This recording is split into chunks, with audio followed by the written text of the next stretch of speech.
Voilà, maintenant c'est en direct. Très bien. David Belhassan, je te souhaite une bonne santé, Merci. Merci, Samy. in vino veritas. David, je suis content de t'avoir sur ma chaîne aujourd'hui. C'est la troisième fois qu'on se rencontre à travers YouTube, deux fois avec la chaîne YouTube de Bridge, de M. Sal et Amir.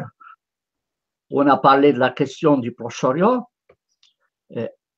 Tu parlais en français et moi je te traduisais en arabe. Mais aujourd'hui, on a décidé de faire une émission entièrement en français pour les francophones. C'était en fait à propos d'une interview que tu as donnée en hébreu concernant notre cher Abraham, qui est la figure principale de trois religions monothéistes, ou soi-disant monothéistes, le judaïsme, le christianisme et l'islam. Et la question que je voudrais te poser, et que le titre de cet enregistrement est Abraham est-il un mythe ou une réalité? Et ça, c'est le titre de la vidéo, de l'enregistrement. Et il y aura 6 questions. La première question, Abraham est appelé dans la Bible Abraham l'Hébreu. L'était-il vraiment? Je te laisse la parole. Merci. Et alors, je vais répondre à ta question, Samy, en disant, peut-être de façon un peu provocative, que Abraham était un anti-hébreu. En réalité, il n'était ni hébreu, ni perse, ni babylonien, ni chaldéen, ni assyrien. Il n'était rien de tout ça. Il n'était pas non plus esquimau. Pour la simple raison que c'était un personnage fictif. C'est une fable monothéiste, légendaire, avec un objectif très précis de propagande monothéiste. Ce personnage n'a jamais existé. Mais je voudrais quand même faire une petite digression.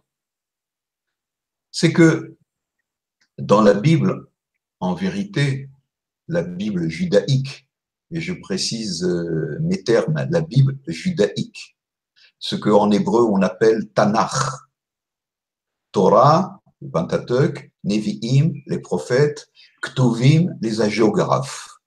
Donc, les 24 livres de la Bible judaïque. Ce personnage est appelé de deux manières différentes. Au tout début, son nom est Abram. Abram. Dans la Bible, ce nom est mentionné 60 fois à peu près. Et donc, ce nom de Abram est un nom hébreu. C'est un nom composé de deux mots, Ab, le père, Ram, élevé, sublime, grand. On pourrait dire en français le grand-père, le patriarche, donc, le père grand. C'est un mot, donc, un mot composé qui est en hébreu, qui a une signification en hébreu. Mais la Bible, qui tout de suite après l'alliance, une certaine alliance que fait Yahvé, Dieu, le Dieu biblique avec Abraham, tout d'un coup, il lui dit, ton nom ne sera plus Abraham, ton nom sera Abraham. Dans la Bible, ce nom de Abraham est mentionné 175 fois. Donc le nom Abraham, qui est le nom originel à peu près 60 fois.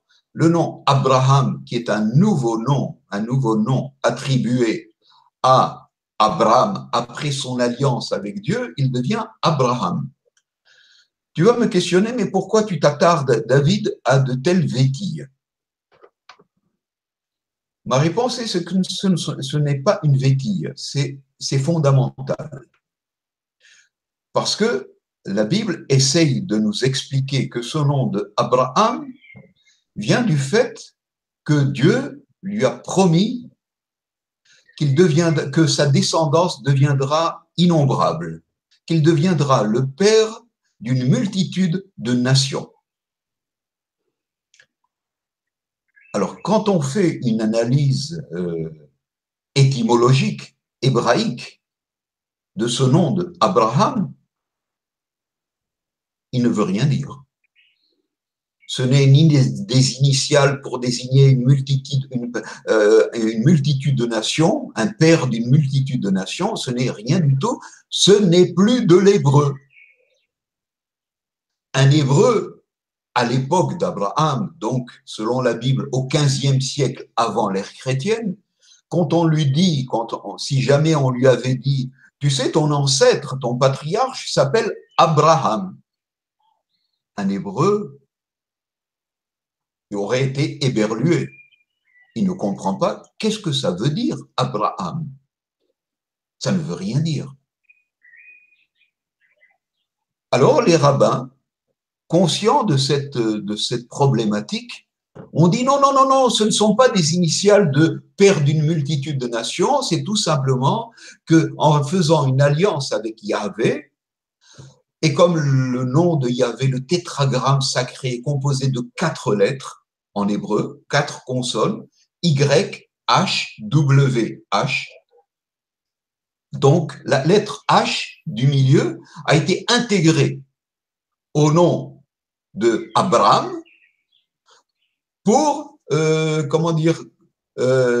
fonder cette alliance avec Yahvé, avec Dieu, le Dieu biblique. Et donc, son nom est devenu Abraham. Mais là encore, ça ne veut rien dire du tout.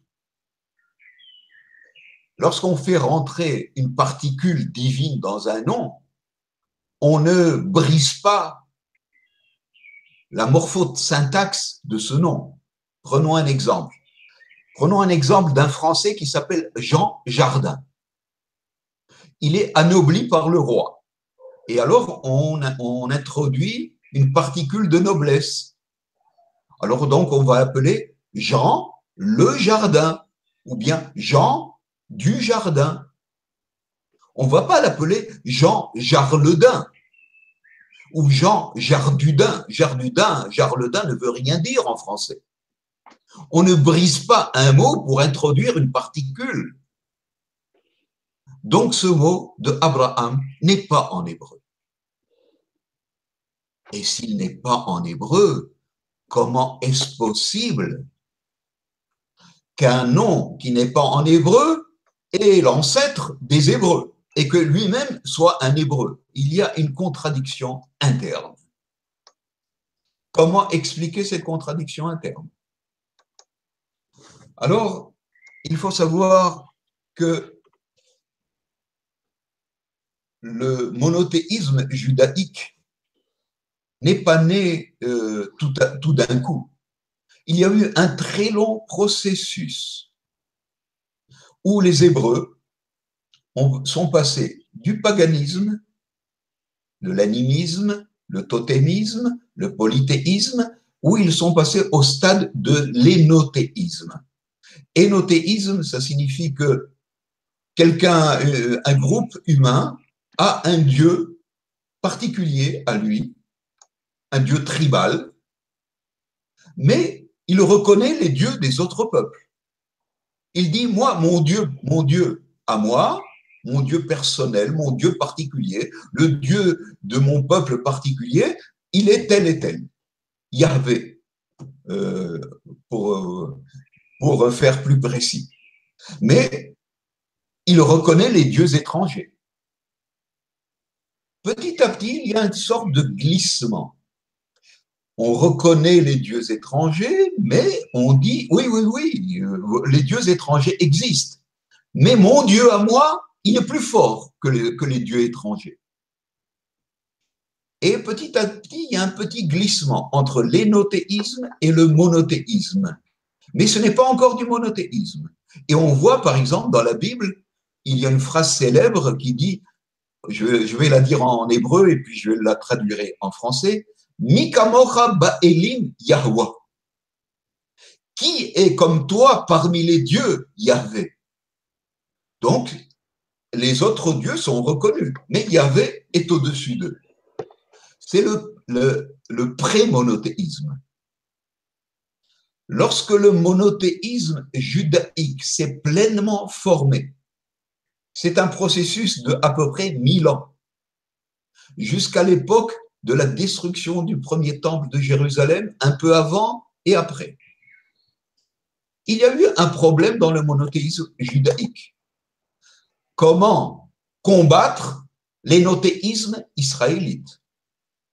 Parce que l'énothéisme israélite avait créé un personnage plus ou moins mythique qui s'appelait Jacob, qui était le père des tribus d'Israël. Il fallait donc créer un personnage qui soit plus ancien que Jacob.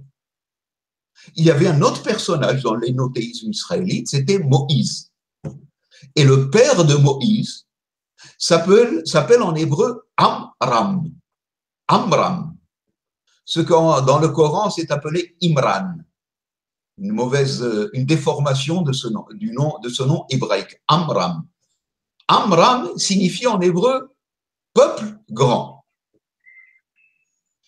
Et en hébreu, Abram peut aussi signifier peuple grand. Donc il y a une sorte de compétition entre le monothéisme judaïque et l'énothéisme israélite.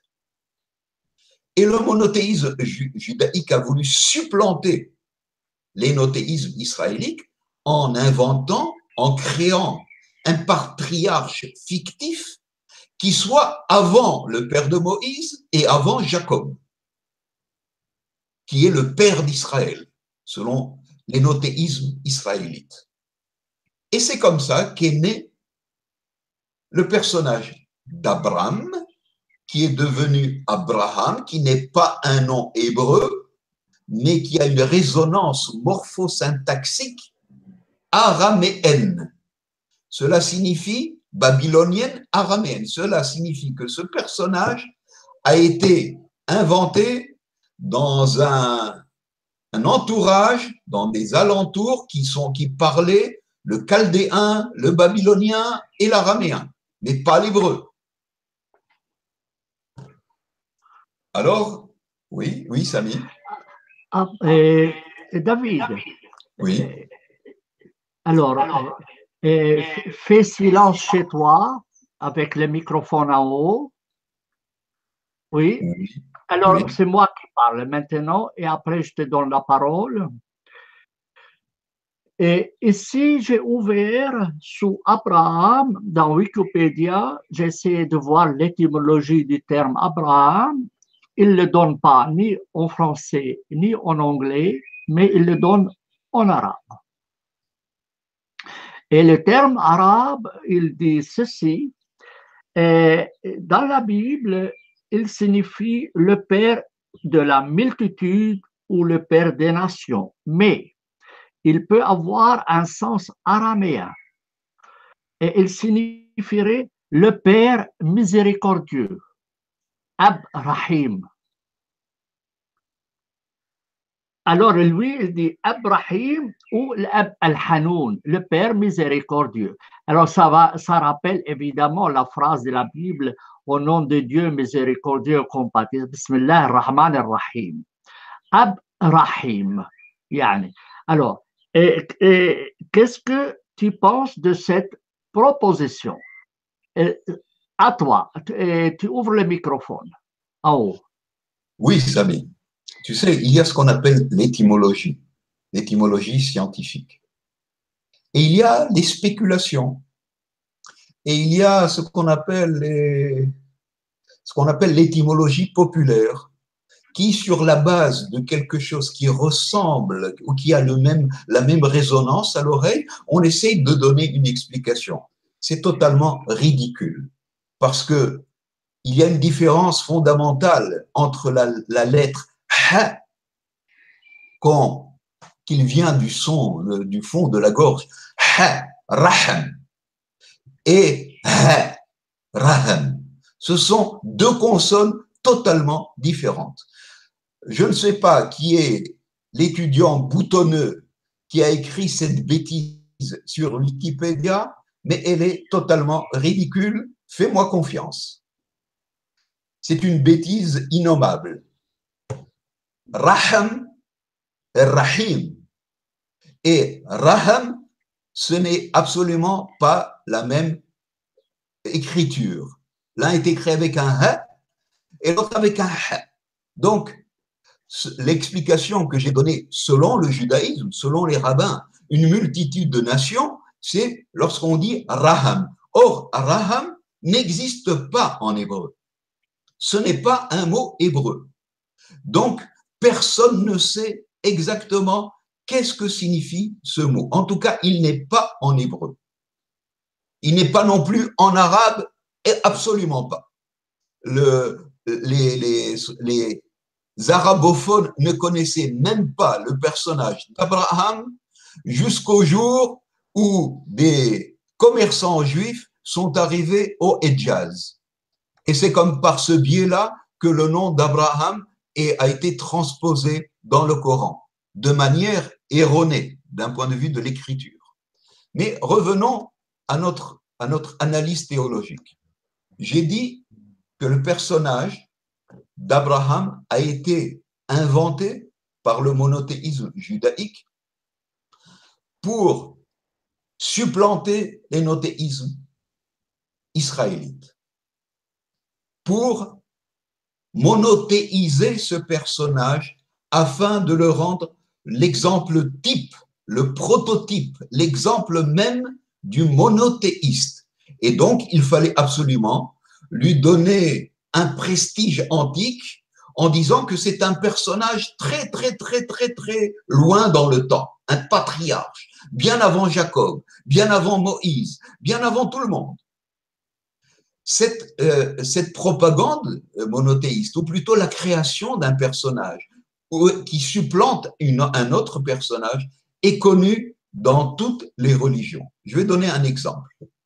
Lorsque, par exemple, la religion druze s'est formée, alors Mohammed est pris par l'islam, Jésus est pris par le christianisme, Jacob est pris par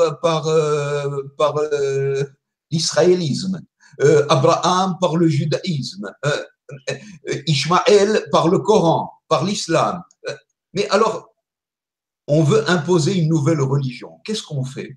La première réaction que fait les adeptes d'une nouvelle religion, ils essayent de se lier à un personnage prestigieux dans l'Antiquité.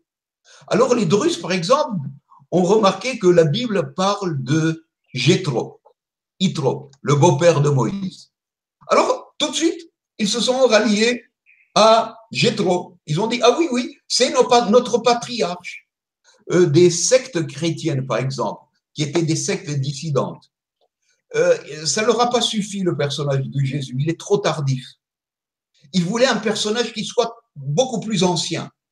Alors, par exemple, ils se sont liés,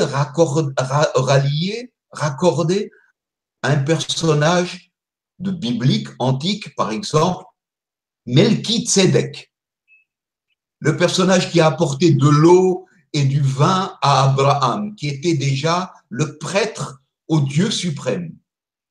C'est comme ça que se créent les nouvelles religions. Imaginons, par exemple, aujourd'hui, que je veuille créer moi-même une nouvelle religion. Si je dis, vous savez, la nouvelle religion a été créée par David Belhassan et par Sami El-Dib. Ils vont se moquer de nous. Ils vont nous dire, mais vous êtes malade, vous êtes cinglé. Mais par contre, si je dis, ah, vous savez, hier la nuit m'est apparue en apparition Jeanne d'Arc. Elle m'a dit, David, tu seras le messie du gendarchisme, de la nouvelle religion en France. Et tu vas revendiquer Rouen, parce que c'est la ville où j'ai été brûlé par les méchants anglais et les méchants français. Ah, là, ça donne du poids. Ah, voilà. Et c'est comme ça qu'une nouvelle religion se crée. Alors, je voudrais continuer sur d'un point de vue linguistique, parce qu'il y a beaucoup à dire sur la question d'Abraham en tant que personnage des trois religions. Et alors, nous arrivons à la troisième question. À toi, Samy. Voilà, David. Maintenant, tu fermes chez toi le microphone, oui, pour qu'il n'y ait pas d'écho. Et maintenant, j'aimerais savoir si ce personnage est mythique, d'après toi, et qu'il n'est pas historique. Quelle est l'importance de ce personnage mythique dans le judaïsme, le christianisme et l'islam? Donc, c'est un archétype, si tu veux, comme tu dis, le père ancestral, mythique. Quel est le rôle d'Abraham chez les Juifs, chez les chrétiens et chez les musulmans? À toi la parole. Merci, Samy. Alors, je vais tâcher d'abord de répondre très rapidement à ta première question. Est-ce qu'il est un personnage mythique ou historique? Je pense avoir répondu. Ce personnage ne peut pas être historique. Par la suite, je vais prouver pourquoi. Il est donc totalement mythique, légendaire. C'est un personnage créé de toutes pièces par le monothéisme, avec un objectif très précis. Nous allons revenir à ce sujet. Pour l'instant, pour répondre à ta question, le personnage d'Abraham pour le judaïsme est fondamental. Le judaïsme aura beaucoup de mal à continuer d'exister sans ce personnage. Ce ne sera pas totalement impossible, mais ça sera très, très difficile au judaïsme.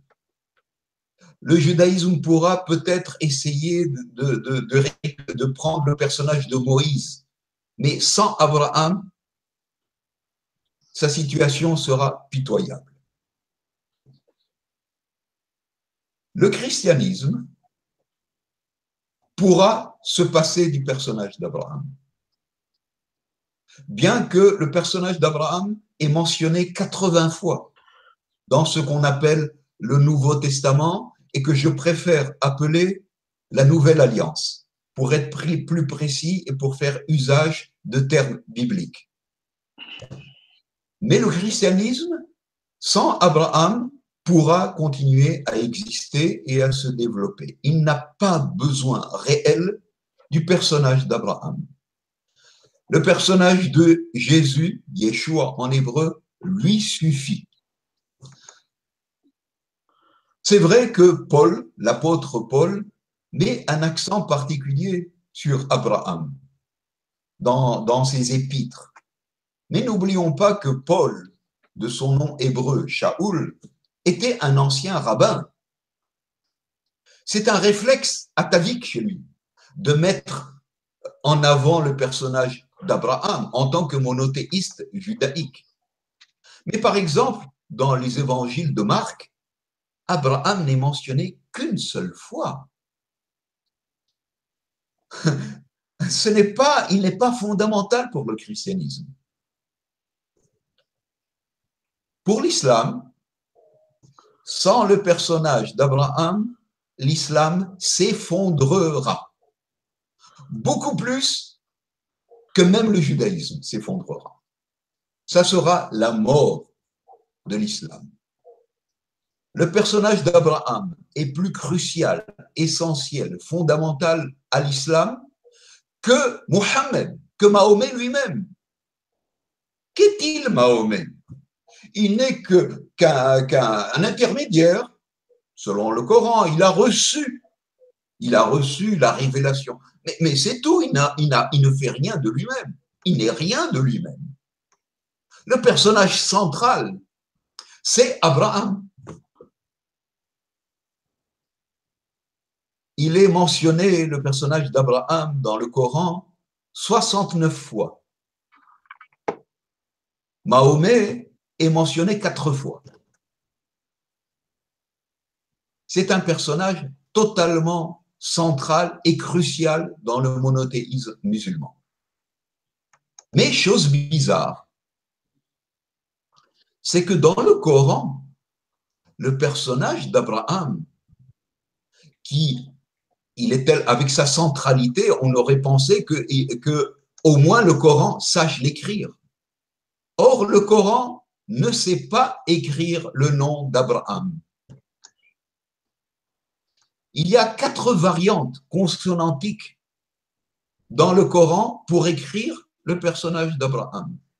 Une fois, c'est Abraham avec un alif et un alif. On se demande qu'est-ce que vient de faire ce alif. Une autre fois, Ibrahim avec un alif et avec un ya. Que vient faire ce ya? Je ne parle pas des voyelles, je ne parle que des consonnes. Une troisième fois, Ibrahim, sans le ya. Une quatrième fois, Ibrahim, sans alif et sans ya. C'est la morphosyntaxe la plus adaptée à l'écriture biblique. Qu'est-ce que ça signifie? Ça signifie que le rédacteur du Coran n'a jamais lu la Bible. Il ne l'a jamais lu. Il a entendu par voie orale, par enseignement oral, il a entendu parler du personnage d'Abraham. Il ne l'a jamais vu écrit, ce personnage. Alors évidemment, on se pose la question, s'il a entendu de quelqu'un par voie orale, par un enseignement oral, mais alors de qui? La réponse est simple, d'un rabbin. Et c'est même parfois risible de savoir que le Coran ne sait pas écrire le nom d'un personnage qui est fondamental dans le Coran, qui est dans l'islam. Ce sont ce qu'on appelle les absurdités des religions. Et les religions ne s'embarrassent pas de contradictions internes et d'absurdités. Et David, oui. David, je vais ici t'interrompre parce que toi, tu as dit qu'il y a 4 formes d'Abraham dans le Coran. En fait, dans mon édition arabe du Coran et mes traductions, j'ai soulevé les variantes du mot Abraham. Il y a en fait pas 4, mais 6. 6 variantes d'Abraham et le seul cas où Abraham est écrit sans les aleph, c'est dans le chapitre de la vache. Partout ailleurs, c'est Abraham. Mais dans le chapitre de la vache, il a mangé le aleph. Oui, alors, attends, je n'entends pas. Mets le microphone. Mets le microphone chez toi. Ou alors Samy, par hasard, ça a été écrit de façon correcte, d'un point de vue du squelette consonantique. Oui, alors, donc, dans la vache, c'est écrit combien de fois? Je peux te l'indiquer. 15 mais bon, fois. 15 fois. Mais je peux. Attends, Abraham. Mais bon, je ne vais pas. Mais bon, bref. Tami, oui. Permets-moi de te le dire, parce que j'ai vérifié tout ça. C'est que il y a quelque chose de très bizarre, c'est que dans la sourate de la vache, hein, le personnage d'Abraham est mentionné 15 fois. 15 fois dans la seule sourate de la vache. Dans tout le Coran, il est mentionné 69 fois. Dans la sourate de la vache, 15 fois. Dans la sourate de Imran, 7 fois. Et le reste, c'est un peu dilué dans tout le Coran.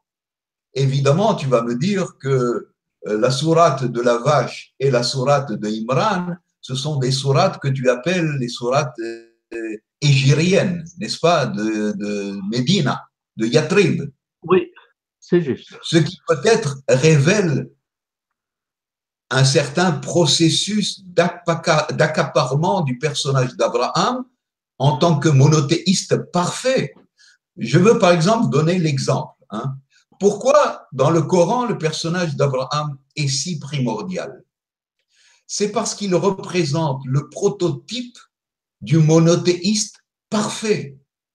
D'ailleurs, dans le Coran, Abraham est appelé Abraham el-Muslim, Abraham le musulman, ce qui signifie Abraham le soumis, celui qui obéit sans se poser aucune question au Dieu un du monothéisme.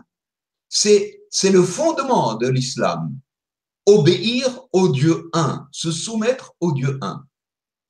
Et David, j'ai ici, donc dans mon édition, c'est écrit que Ibrahim en arabe est écrit 15 fois dans le chapitre de la vache sous la forme Ibrahim, sans le i, Ibrahim. Et ailleurs, 54 fois avec le i, Ibrahim.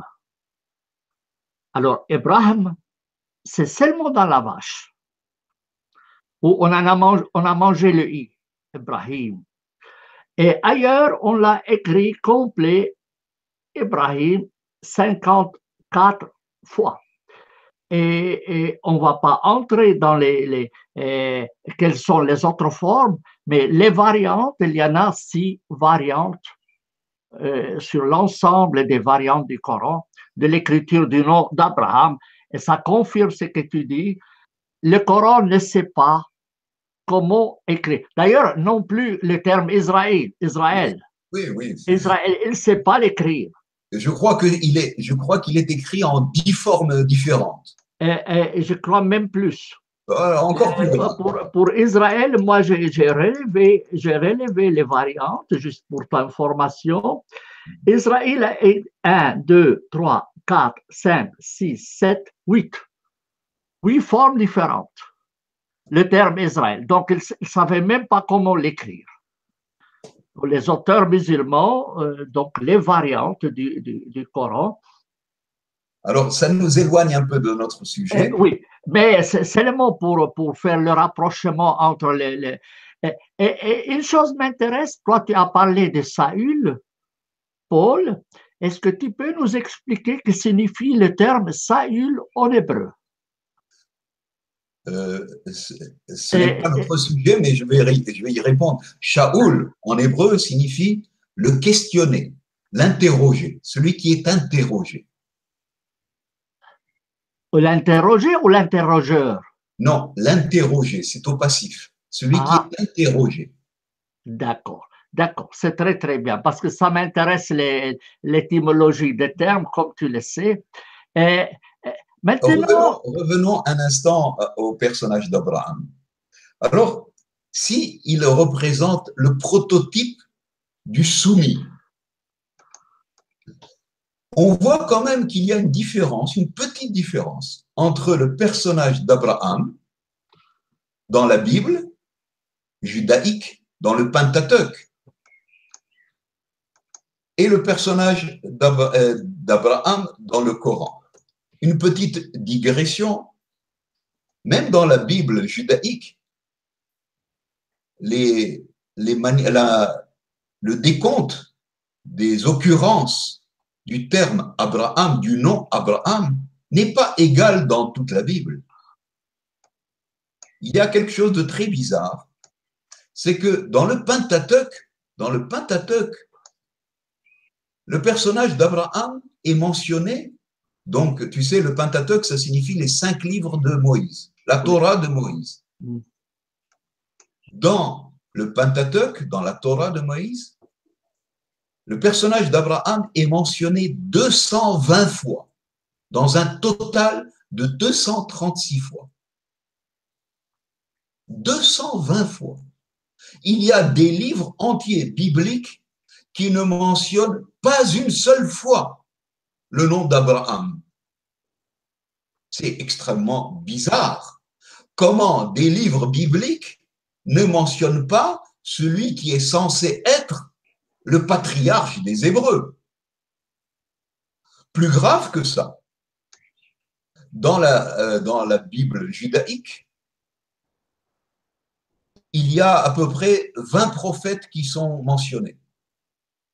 Seulement 4 prophètes mentionnent Abraham. Et par coïncidence, moi je dirais, c'est une belle et bien preuve de l'époque où s'est créé le personnage d'Abraham. Ces 4 prophètes se nomment Jérémie, Isaïe, Ézéchiel, Michée. 4. Sur les 20 prophètes, tous les autres prophètes ne savent même pas qu'il y a un personnage qui s'appelle Abraham. Ils ne sont même pas au courant de son existence. Ils savent que Jacob existe, mais pas Abraham. Or, Jacob est le grand-père, Abraham est censé être le grand-père de Jacob, mais ils ne le connaissent pas. Pourquoi seulement 4 prophètes, dont j'ai cité les noms, mentionnent Abraham? Parce que ce sont des prophètes qui ont vécu, ces 4 prophètes, à l'époque proche de la destruction du premier temple de Jérusalem et l'exil des exilés judéens en Babylonie. Ce sont donc bien eux qui ont créé le personnage d'Abraham, qui l'ont inventé. À présent, tu vas me dire, Samy, mais quelles sont tes preuves de la non-existence historique d'Abraham? Il faut bien qu'il y ait des preuves. On ne peut pas donner des preuves uniquement par la négative. Il faut aussi donner des preuves positives. Alors, je vais donner quelques preuves. Bon, tout d'abord, commençons par la négative. Le personnage d'Abraham, le nom Abraham ou bien Abram, n'a été trouvé dans aucune fouille archéologique, dans aucune stèle, dans aucun document, dans aucun tesson, dans aucune monnaie frappée. Jamais.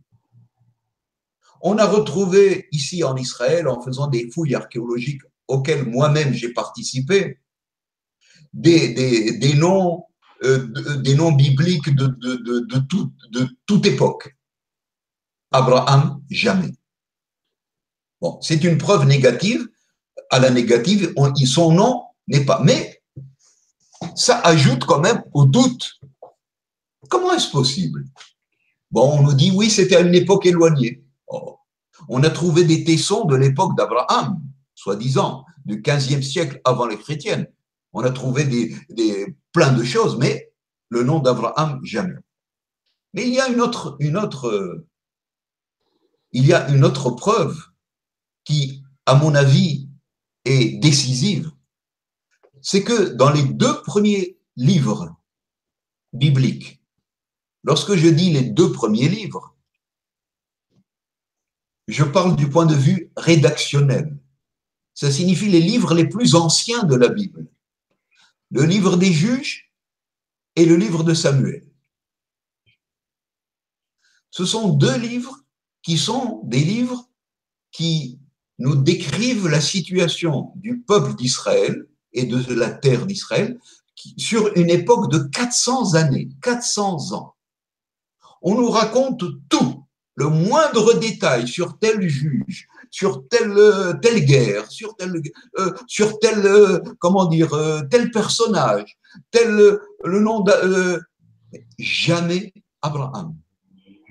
Jamais. On nous parle de Jacob, mais pas d'Abraham. Mais comment est-ce possible? Troisième preuve, qui est une preuve aussi bien linguistique que géographique. Voyons voir ce que nous dit la Bible. La Bible nous raconte que Abraham habitait dans une ville qui s'appelait Ur en Chaldée, avec son père Terah, Taré, en T-H-A-R-E en français, dans la translittération française. Et le père d'Abraham quitte la ville de Ur en Chaldée, arrive à une ville qui se trouve aujourd'hui en Syrie, mais à l'époque c'était l'araméen, la contrée araméenne qui s'appelle Haran. Mais il y a un anachronisme. Ur en Chaldée, à l'époque d'Abraham, c'est pas possible. Les Chaldéens n'ont envahi, n'ont occupé la ville de Ur qui se trouvait en Sumer seulement au 7e siècle avant les chrétiens. Or, Abraham appartenait au 15e siècle avant les chrétiens, selon la Bible. Ur en Chaldée traduit un anachronisme. Ça signifie que ceux qui ont écrit sur Abraham vivaient à une époque où les Chaldéens ont envahi Ur, donc au 7e siècle avant les chrétiens, bien après Moïse, bien après les juges, bien après Jacob, 500 années après David, 400 années après David. Alors, ce n'est pas un patriarche hébreu. Il y a ici un anachronisme terrible d'un point de vue linguistique. Il y a d'autres anachronismes dans le récit d'Abraham qui concernent Abraham dans la Bible. On nous parle, on nous dit que Abraham est là, ici, dans le pays, il va de Sichem à Hebron, et il a des chameaux, des dromadaires. Je regrette. Les dromadaires, les chameaux en terre d'Israël, en terre de Canaan, dans la terre des Hébreux, seulement au Xe siècle avant l'ère chrétienne, pas au XVe siècle. Lorsque les Égyptiens, dans leurs stèles, décrivent les Hébreux, ils les décrivent toujours avec des ânes, jamais avec des chameaux, jamais avec des dromadaires. D'ailleurs, les Égyptiens ne connaissaient pas le dromadaire, ni le chameau. C'est un anachronisme terrible. Il y a encore plein d'autres anachronismes. On nous raconte que Abraham rencontre Abimelech, le roi des Philistins. Mais les Philistins ont envahi la terre d'Israël, la côte cananéenne et le pays des Hébreux seulement au XIIe, XIe siècle avant l'ère chrétienne, pas au XVe siècle, parce que c'était des envahisseurs venus de la mer Égée, des Crètes et des îles de la mer Égée. Abraham ne peut pas connaître quelqu'un qui s'appelle Abimelech, roi des Philistins. D'ailleurs, Abimelech n'est pas un mot en philistin, c'est un mot en hébreu, qui signifie le roi, le père roi. Abi, Melech, Melech, comme en arabe, Aboué, Melech. Donc, tout ça, ce sont des anachronismes un sur l'autre, un sur l'autre, un sur l'autre. C'est totalement ridicule d'un point de vue scientifique. Je voudrais donner une dernière preuve de ce qu'on appelle l'orientation géographique. Alors la Bible nous raconte que Abraham, de Ur en Chaldée, il arrive en Haran et ensuite il arrive au pays de Canaan. Donc sa direction est de l'est à l'ouest. Et il arrive ici, et on le voit parler en hébreu. Il parle en hébreu avec tout le monde, mais où a-t-il appris cette langue hébraïque? En Sumer, c'était le sumérien. À Haran, c'était l'araméen. Un étranger qui arrive d'un coup, et puis d'un coup, il parle couramment en hébreu, sans traducteur. Et il vient de l'Est à l'Ouest, alors que l'orientation des Hébreux était de l'Ouest à l'Est. En hébreu, l'Est se dit ce qui est devant moi. Le Nord se dit ce qui est à ma gauche, à ma main gauche. Le Sud se dit ce qui est à ma main droite. La mer Méditerranée, c'est celle qui est à ma nuque. La mer de ma nuque, c'est comme ça en hébreu. La mer qui est derrière moi. Mais donc, c'est une orientation d'ouest en est. Abraham est venu d'est en ouest. Et tout de suite, il a adopté l'orientation du pays de Canaan, des Hébreux, en langue hébraïque. C'est quoi cette… Je ne veux pas être grossier, mais c'est quoi cette connerie? De qui se moque-t-on? Et il y en a comme ça des dizaines et des dizaines de preuves que malheureusement, les croyants ignorent. À toi, Samy. Alors, David, mais alors, tu sais très bien la situation dans la région où tu vis ou dont je viens, c'est Hébron, la ville d'Hébron. Alors, on prétend que c'est là, il y a la mosquée où il y aurait eu la tombe d'Abraham et des pères à Hébron. Moi, j'ai lu une fois dans le passé, je ne me rappelle plus où est-ce que je l'ai lu, qu'il y avait des fouilles dans ces caveaux des patriarches. On n'a pas trouvé Abraham, tout ce qu'on a trouvé, c'était un mâchoire d'âne. On a trouvé un mâchoire d'âne. Donc, les juifs et les musulmans se disputent pour un mâchoire d'âne. Et qu'Abraham, si tu dis il n'a jamais existé, c'est quand même rigolo de voir juifs et musulmans se tuer mutuellement, chacun prétendant que ce lieu représente le lieu de la tombe de son ancêtre qui n'a jamais existé, et que pour tout et en tout, dans ces caveaux, il n'y avait qu'un mâchoire d'âne. Donc, c'est quand même rigolo. Alors, quand sais-tu, moi je n'ai pas la source, mais je sais, j'aurais pas pu l'inventer, c'est tellement joli. Si je ne l'avais pas lu, je ne l'aurais pas cru. Alors, je ne suis pas très imaginatif pour dire il y a un mâchoire d'âne. Donc, est-ce que vraiment dans cette région Hébron, il y a le caveau des patriarches? Est-ce qu'Abraham aurait été enterré dedans? Est-ce que Sarah serait dedans? Ou tout ça, c'est de l'imagination? Je vais tâcher de répondre à ta question, bien qu'elle nous dévie un peu de notre sujet, mais on va quand même en parler. Bon, évidemment, avant la mosquée, ce que tu appelles la mosquée, il y avait ce qu'on appelle le caveau, qui était un endroit vénéré par les Juifs, le caveau des patriarches, le caveau d'Abraham. En hébreu, on appelle Me'arat HaMachpelah, qui signifie le double caveau, la double caverne.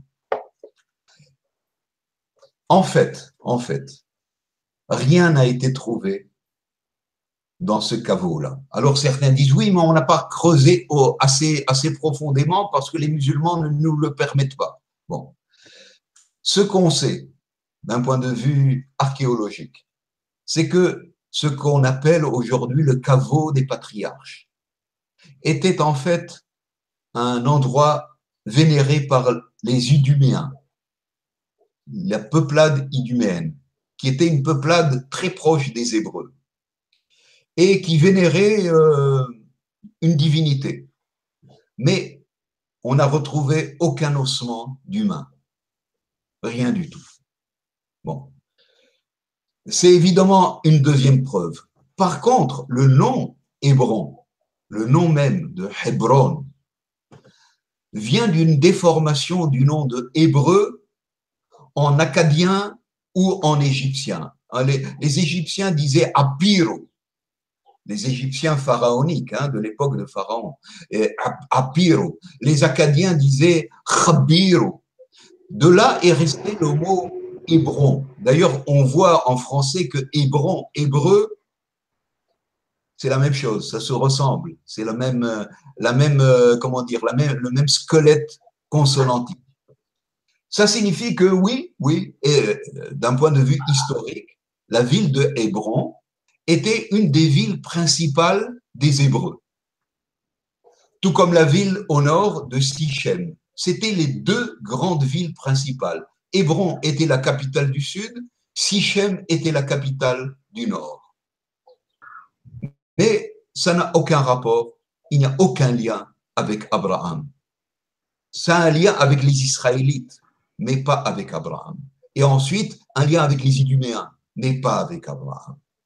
Donc, tu as raison de dire que les adhérents du judaïsme et les adhérents de l'islam sont en train de s'entretuer pour quelque chose qui n'a jamais existé. C'est bien malheureux. C'est bien. Très malheureux. Alors, David, je vais ici intervenir parce que toi, tu dis quel est le rôle d'Abraham dans l'islam. Comme je m'occupe du Coran, tu le sais très bien. On travaille d'ailleurs les deux sur l'hébreu coranique. Je crois que c'est une belle trouvaille, cette expression. Et je vais te lire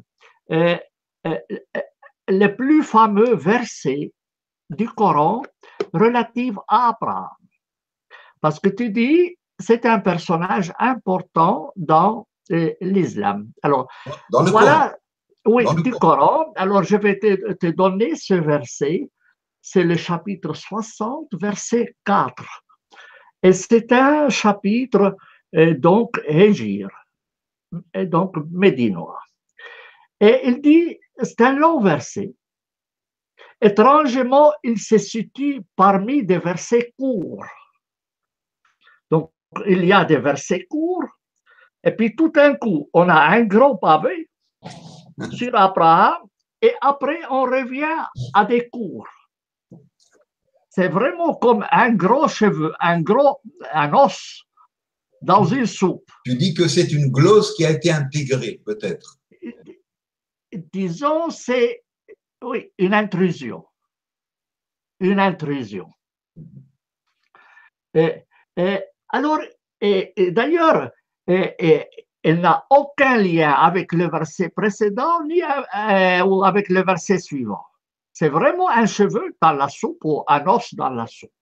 Alors, il dit la chose suivante, et ça c'est très important dans le judaïsme et qui nous crée un véritable problème, parce que c'est la question de l'alliance et le désaveu. Al-wala ou al-bara dans l'islam, ça veut dire aimer les croyants et détester les mécréants. Et d'où ça provient d'Abraham.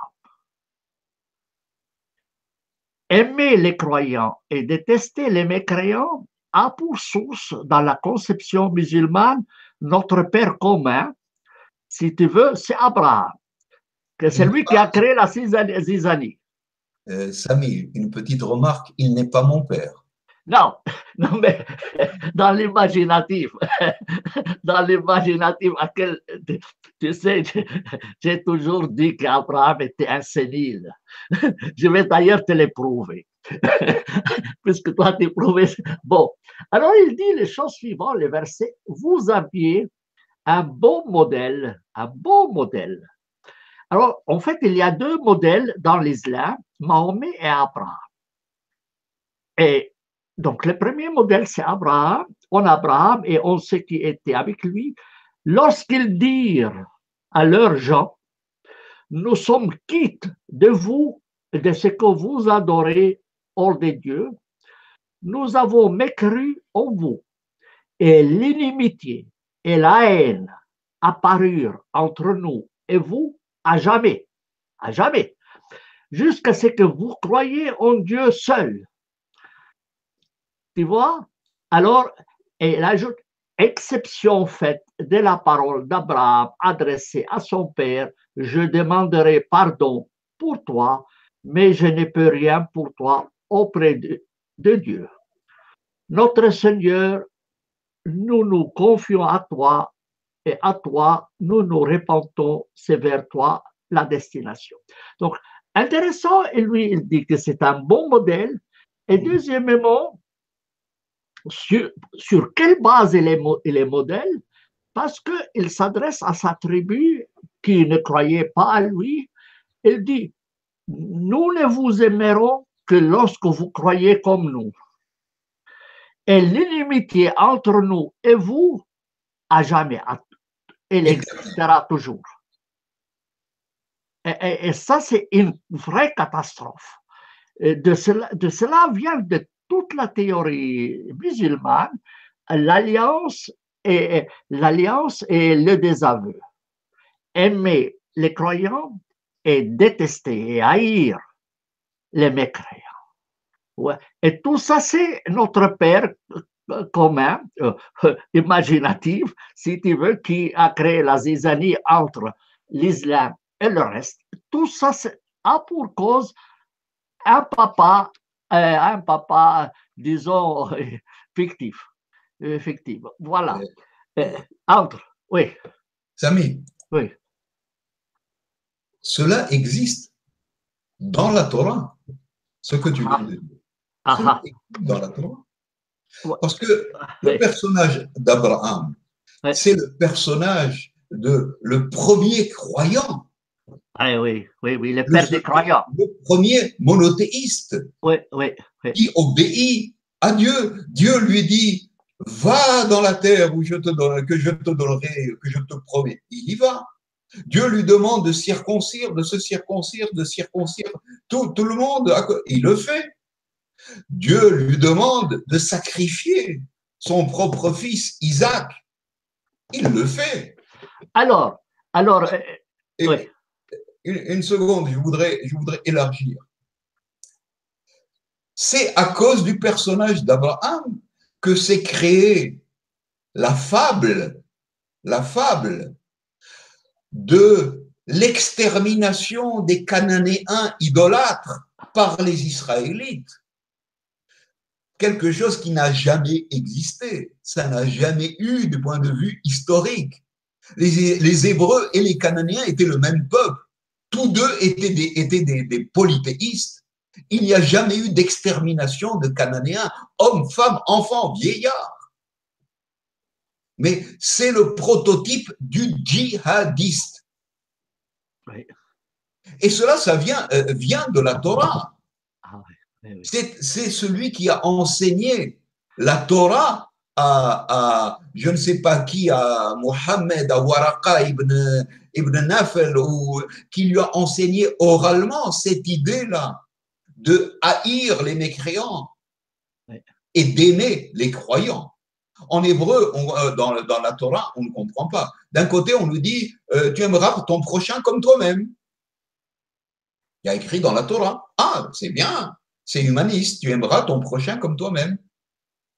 Mais 3 lignes après, tu extermineras les idolâtres. Pas seulement les idolâtres d'un autre peuple, les idolâtres de ton propre peuple. Moïse descend de la montagne de Sinaï, il tue 3000 personnes. Alors, il descend de la montagne, alors il a écrit, tu respecteras ton père et ta mère et tout ça, il descend, il voit les Israélites adorer le veau d'or, on commence à zigouiller, 3000 personnes. En un seul jour. En un seul jour. Ah oui. Mais tout ça, ce sont des fables monothéistes qui n'ont jamais existé. Et ça nous ramène au monothéisme, que je voudrais faire une petite digression sur le monothéisme, et à ton tour. Mais je veux quand même intervenir un petit peu, puisque on parle de notre père fictif, et le malheur qu'il nous a causé, c'est que depuis Abraham jusqu'à aujourd'hui, dans ta communauté d'origine, les Juifs, et chez les musulmans, on massacre les judaïques. petite remarque, Oui, oui, Samy. Je suis obligé de faire cette remarque. oui, Je ne considère pas comme juif, mais uniquement comme hébreu. d'accord. Alors, D'accord? alors, les Juifs, ceux qui se déclarent juifs, circoncisent leurs enfants à l'âge de 8 jours, sans leur consentement, sans raison médicale, et ce que moi je considère comme un crime, proprement un crime, parce qu'on doit pas, on n'a pas le droit de toucher au corps d'autrui, c'est de la déontologie médicale, et les musulmans aussi circoncisent leurs enfants sur la base de quoi? D'Abraham. Et la Bible, tu la connais très bien, chapitre 17 du livre de la Genèse, Dieu dit, je te donne toute la terre de Canaan à toi, et en contrepartie, pour ainsi dire, tu vas te couper les prépuces, et toi, et puis tes esclaves, tous les enfants qui naissent, et ceux qui ne sont pas circoncis seront retranchés de mon peuple. Et ça, c'est la cause du malheur d'aujourd'hui.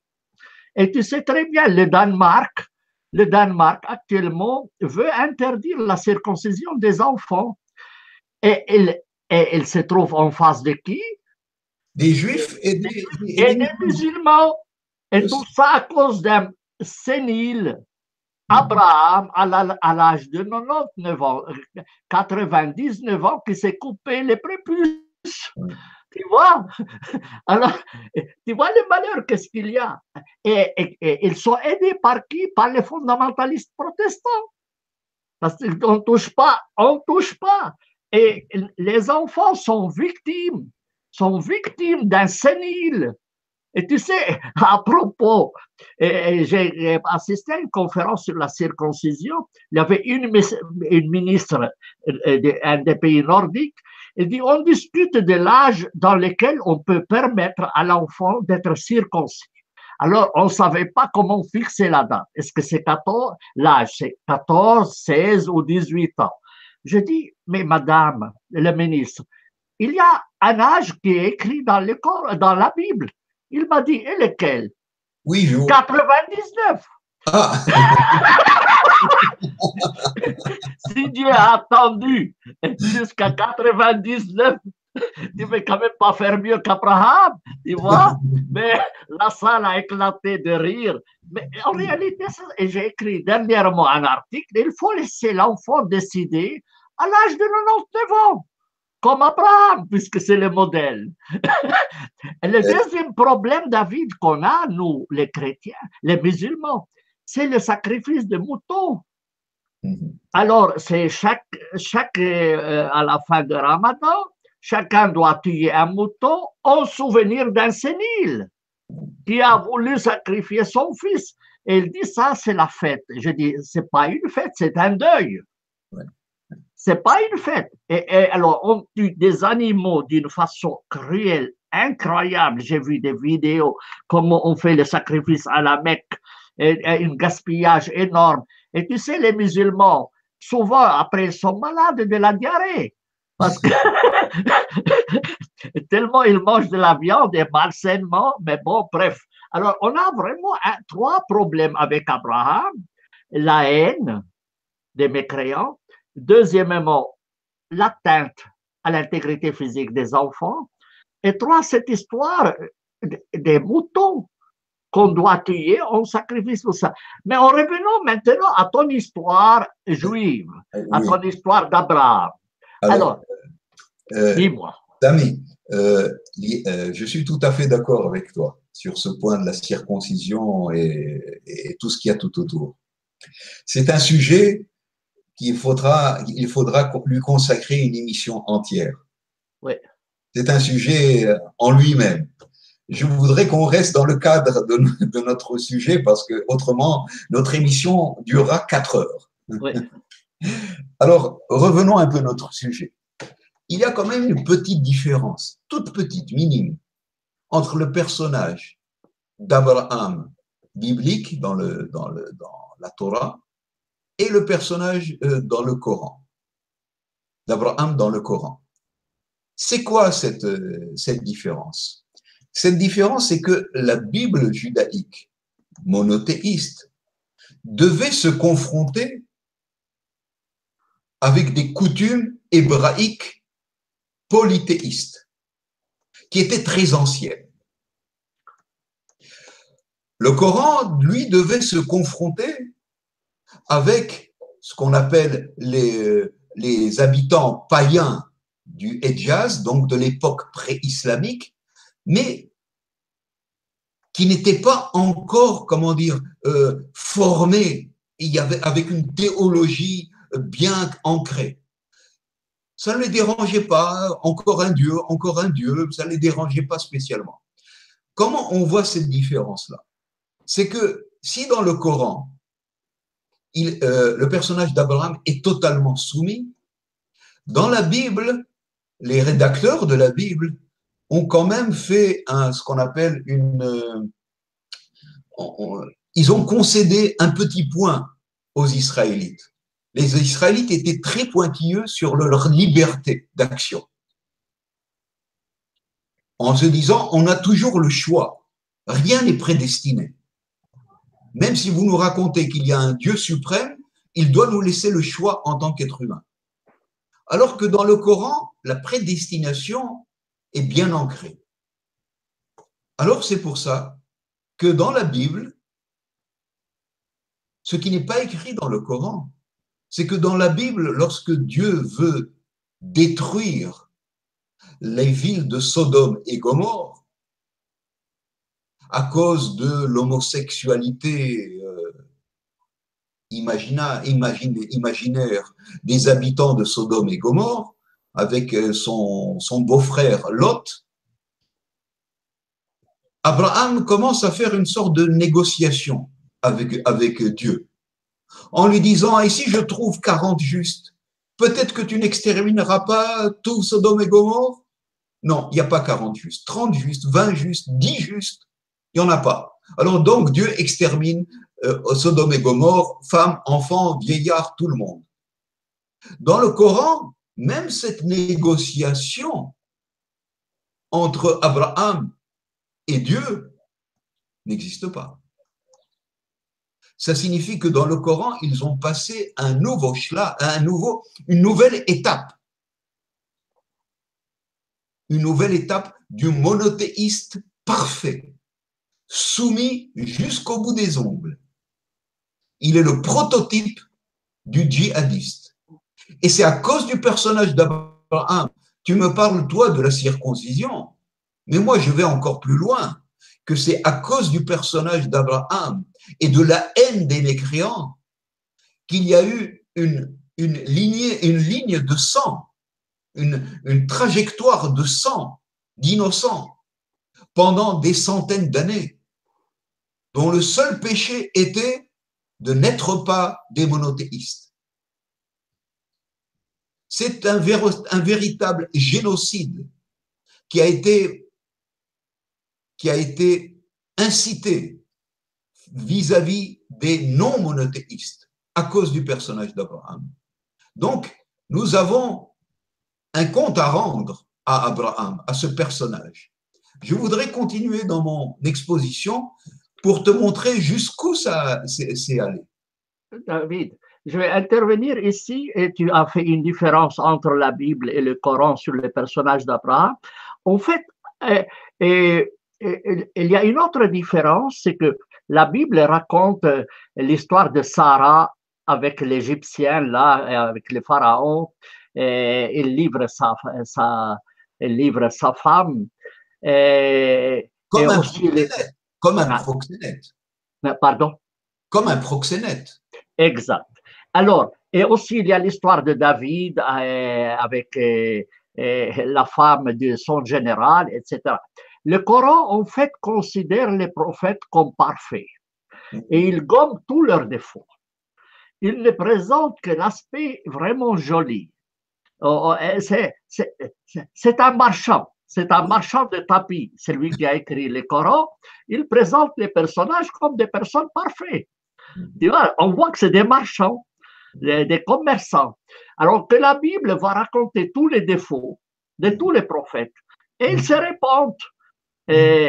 Mais le Coran gomme tous les défauts des prophètes. Abraham, c'est un homme parfait. Moïse, c'est un homme parfait. Tout ce que tu veux. Pas question de David qu'il ait commis l'adultère avec cette femme, que Abraham ait livré sa femme comme un proxénète. Ça n'existe pas dans le Coran. Le seul défaut, c'était Lot, qui avait proposé que ses filles soient données. C'est le seul cas où on en parle. D'ailleurs, Samy, ce qui est bizarre, c'est que suite à l'arabe coranique, hein, Oui, oui. en arabe, quand on dit homosexualisme, on dit laouda. Lawat. Lawad, sur la base du nom de Lot. Oui. Mais en hébreu, Lot, ça ne veut pas dire homosexuel. Exactement, mais tu sais, c'est quelqu'un qui prêche, qui dit sois maudit Lot.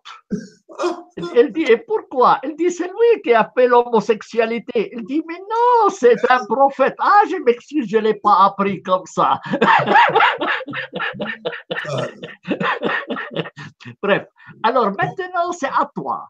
Et je vais te poser une question. Il y a le pape François sur l'islam qui a fait une déclaration sur l'islam en tant que religion naturelle d'Abraham. Quel est le but du pape François de revenir à l'islam en tant que religion naturelle d'Abraham qui n'a jamais existé? Est-ce que le pape François radote?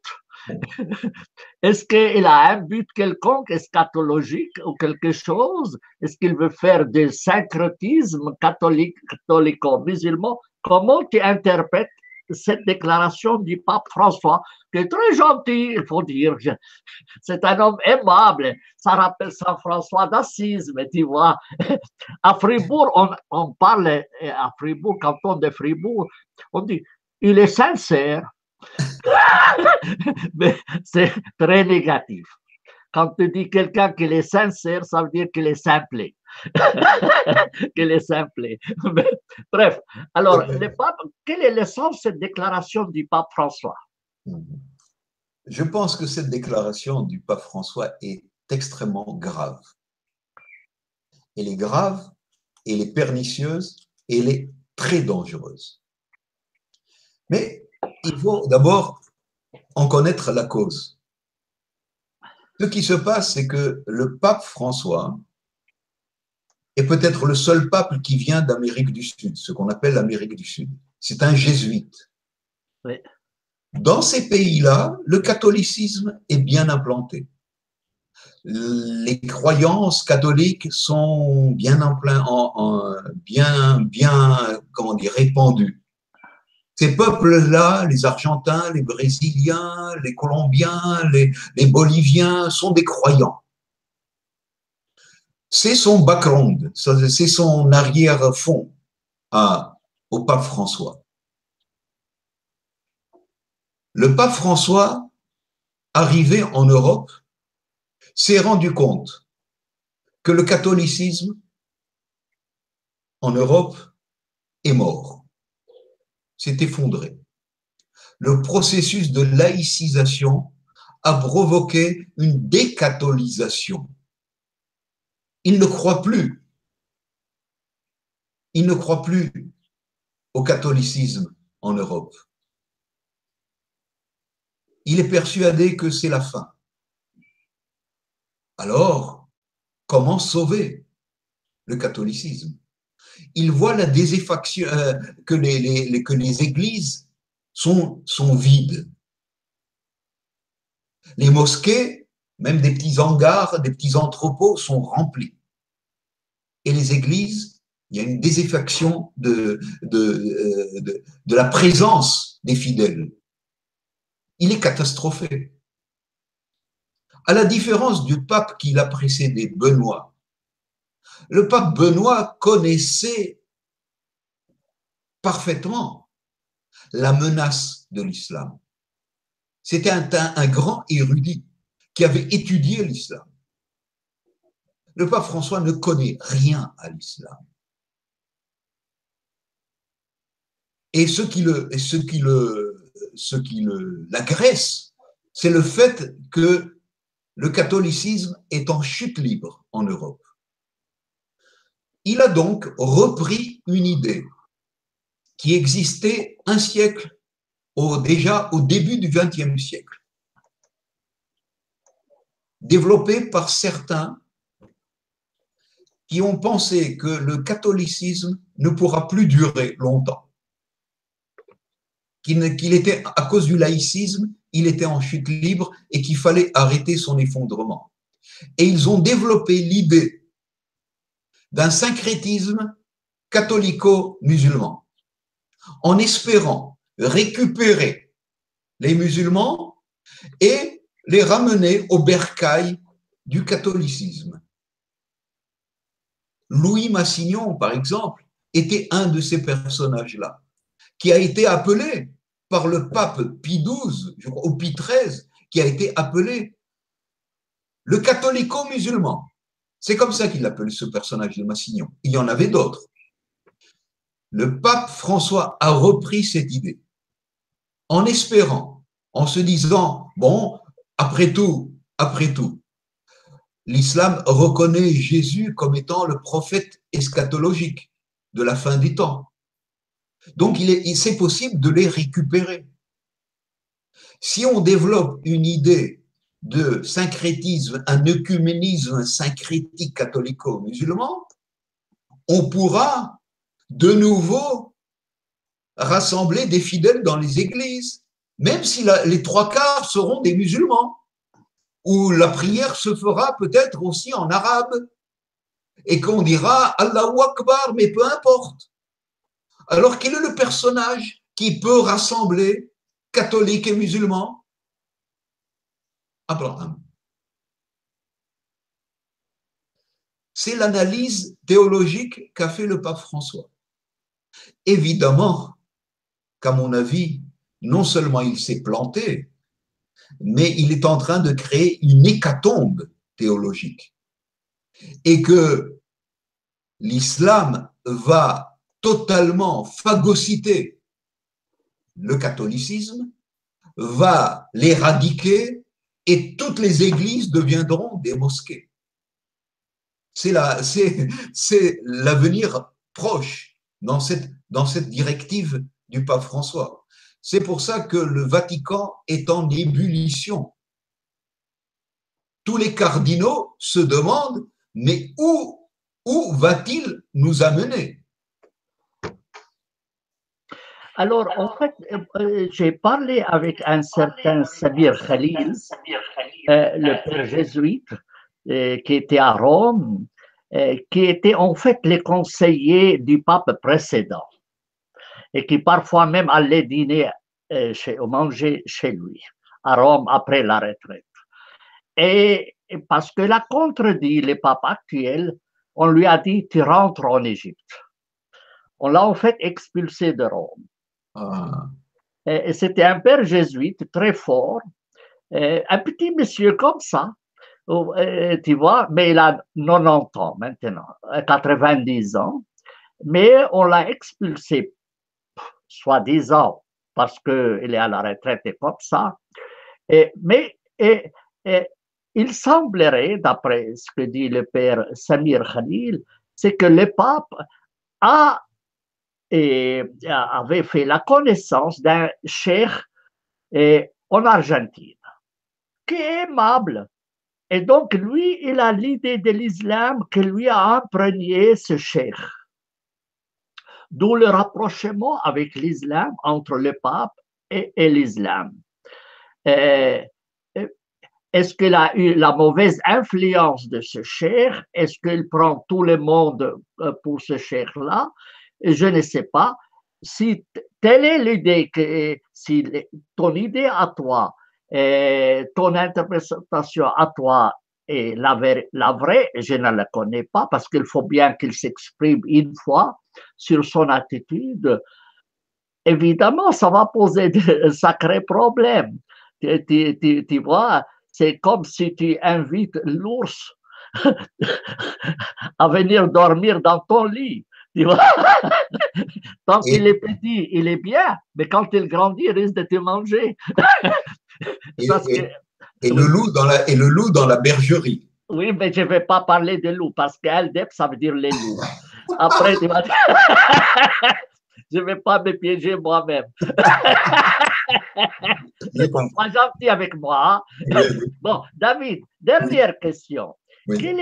Comment la figure d'Abraham est-elle aujourd'hui utilisée à des fins idéologiques ou à des enjeux éminemment politiques, concernant par exemple les conflits israélo-palestiniens? Et ça sera ma dernière question, parce qu'on a fait très longtemps, mais ça m'intéresse d'entendre ton point de vue. Oui. C'est vrai que le personnage d'Abraham a été exploité à des fins politiques, de toutes parts.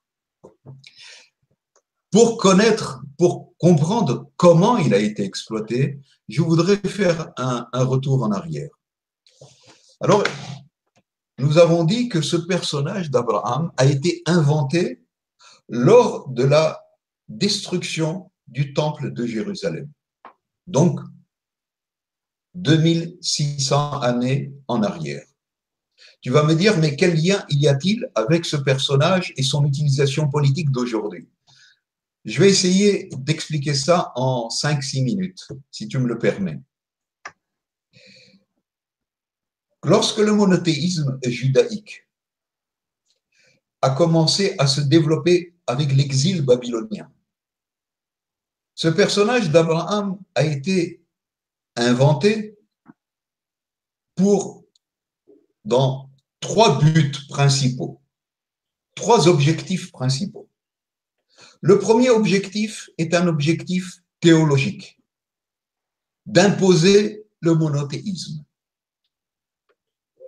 Et donc, c'est Dieu qui parle avec Abraham, et on en a déjà parlé, et qui lui dit, va dans le pays dont je te promets. Mais il y a eu un deuxième objectif, j'appelle ça un objectif sioniste. Qu'est-ce que s'est-il passé en réalité? C'est ces exilés juifs, judéens, plutôt que juifs, judéens, exilés en Babylonie. Petit à petit, comme la communauté juive aux États-Unis ont commencé à se développer et il était de bonnes situations. Petit à petit, les Babyloniens, il faut croire qu'ils étaient à un certain moment tolérants et ont permis à cette population juive de se développer. Et ils ont commencé à oublier leur patrie ancestrale, Israël, le pays de Canaan. Il fallait faire de la propagande sioniste en se disant, il leur disait, mais quittons cette cage en or en Babylonie, retournons au pays de nos ancêtres. Les Juifs en Babylonie, ils disaient, oui, d'accord, si je t'oublie Jérusalem, un peu comme les Juifs aux États-Unis, oui, si je t'oublie Jérusalem, chaque année, ils répètent ça, mais ils ne viennent pas vivre au pays de leurs ancêtres, ils continuent à vivre là-bas.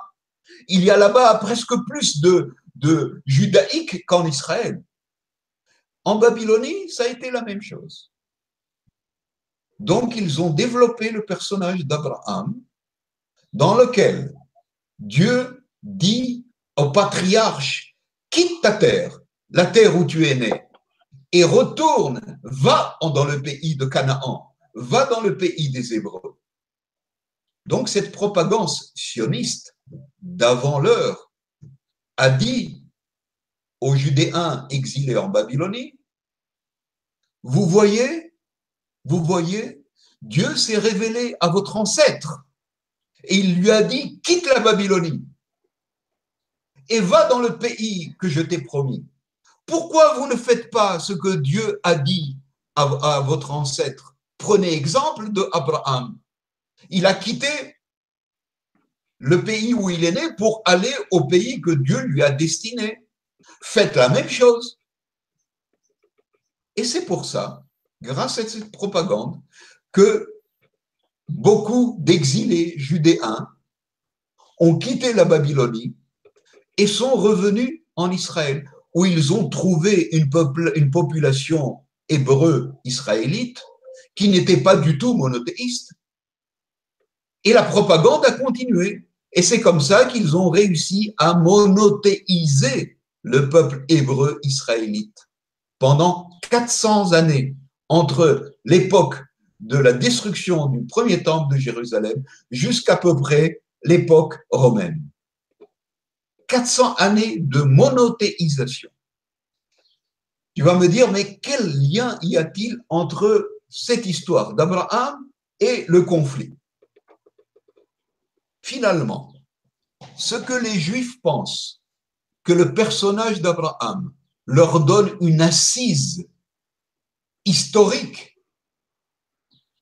du retour des Israélites sur la terre d'Israël, sur la terre de leurs ancêtres, en réalité, c'est un piège. C'est un boomerang qui est revenu, qui nous revient et qui nous, petit à petit, disloque notre base idéologique à cause du personnage d'Abraham. Lors d'une réunion entre Rabin et Arafat, quand ils ont commencé à essayer de trouver, un compromis, Arafat a dit à Rabin, mais dis-moi, monsieur Rabin, votre ancêtre, c'est un Irakien? C'était pas un autochtone?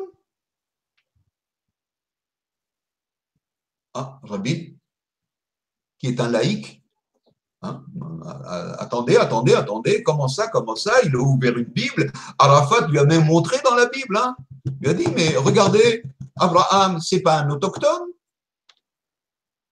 c'est pas un autochtone de cette terre, c'est pas un indigène. Donc vous, les Israélites, vous n'êtes pas non plus des autochtones de cette terre. Vous n'êtes pas des indigènes, vous êtes les descendants d'Abraham, donc vous êtes des étrangers, des migrants, des émigrés. Pourquoi voulez-vous nous imposer votre présence en Palestine? Tu sais que je rejette totalement ce mot de Palestine qui est à l'occasion, on expliquera son étymologie qui est complètement absurde. Mais c'est comme ça que Arafat a présenté. Rabin n'a pas su lui répondre en lui disant « mais c'est un personnage fictif ». Qu'est-ce qu'a fait ce personnage d'Abraham à mon peuple? Regarde bien ces trois péchés originaux de ce personnage d'Abraham. Il a fait de nous des étrangers, des migrants, donc pas autochtones et pas indigènes. Il a fait de nous des génocidaires, des Cananéens. Il a fait de nous des occupants. Il a fait de nous des envahisseurs. Il a fait de nous des voleurs d'une terre de Cananéens qui n'est pas la nôtre, selon la fiction de ce personnage. Or, en réalité, Hébreux et Cananéens, c'est le même peuple. C'est un peuple indigène, autochtone de cette terre. Il n'a aucun rapport avec ce personnage fictif qui s'appelle Abraham. Donc, aujourd'hui, ce personnage d'Abraham est exploité des deux parties du conflit, chacun en pensant que ce personnage d'Abraham va lui donner une assise idéologique, un argumentaire. En réalité, il disloque les argumentaires des deux parties. Et donc, c'est devenu un dialogue de sourds. Au lieu de parler d'histoire et de droit historique, nous en sommes aujourd'hui à parler de fiction théologique, où chacun ramène son Dieu. Est-ce que tu penses, Samy, que c'est possible, que c'est possible, avec de telles données, de trouver une solution juste, véridique et comment dire, équitable à ce conflit qui nous déchire à cause de fiction théologique? Alors, je vais te répondre en fait, c'est très intéressant ce que tu dis. Tu sais, mon principe à moi, c'est de ne laisser personne sur la route. C'est mon problème, mon principe de base. Et il faut que chacun dise ses doléances et qu'on écoute tout le monde. On laisse personne hors de la porte. La maison appartient à tous et on dit chez nous, si la maison n'est pas en mesure de t'accueillir, notre cœur est assez grand pour vous recevoir tous. Ça, c'est une belle parole de chez nous. Eh bien, moi, je t'invite demain pour discuter avec toi si on peut trouver une solution. Mais tu sais, David, si tout le monde était comme toi, et un peu comme moi, on peut faire la paix en moins de 5 minutes. Je disais 7 minutes, je vais les réduire de 2 minutes. Parce que tout ça grâce à toi. D'ailleurs, tu me l'avais dit, ta femme me dit, mais c'est le deuxième David. Il te ressemble beaucoup. Ce qui est vrai, ce qui est vrai. Même physiquement. Même physiquement. Tu sais très bien que on a développé une amitié vraiment inébranlable entre nous les deux. Et je suis sûr qu'on va la maintenir. Donc, demain à la même heure, on va enregistrer la deuxième émission, mais pas à propos d'Abraham, et qu'on appellera Confidence. Confidence entre un juif ou un judaïque d'origine tunisienne et un hébreu d'origine tunisienne, un hébreu d'origine tunisienne et un soi-disant palestinien. Moi, je m'appelle plutôt cananien. À vrai dire, je n'aime pas le terme. Je me dis, je suis cananien. Mais demain, on va en discuter. Et écoutez, on va mettre ici fin à notre aventure d'Abraham, le fictif. Oui, dis-moi. Une petite remarque, oui. Samy. Oui. Je suis beaucoup moins optimiste que toi. Oui. Je pense que nous avons un réel problème sémantique. Tu as évoqué ça, mais on en parlera plus longuement demain, lorsque tu as dit je n'aime pas ce terme palestinien et je préfère m'appeler cananéen. Et je te jette mon chapeau que je n'ai pas, ou ma kippa que je n'ai pas, parce que je pense que la solution est avant tout, doit passer avant tout par les mots. Lorsque nous trouverons les mots adéquats, nous trouverons une réelle solution. Comme tu le sais, je prône une fédération hébreu-cananéenne. C'est la même idée que toi. Et d'ailleurs, en 2002, j'ai donné une conférence au Canada intitulée Pour une république canadienne. Alors, on en parlera demain. Demain. Et je te remercie de m'avoir invité, accueilli dans cette vidéo. Reste avec moi en ligne, on va arrêter cette diffusion et puis mais on peut continuer à parler hors ligne. Voilà.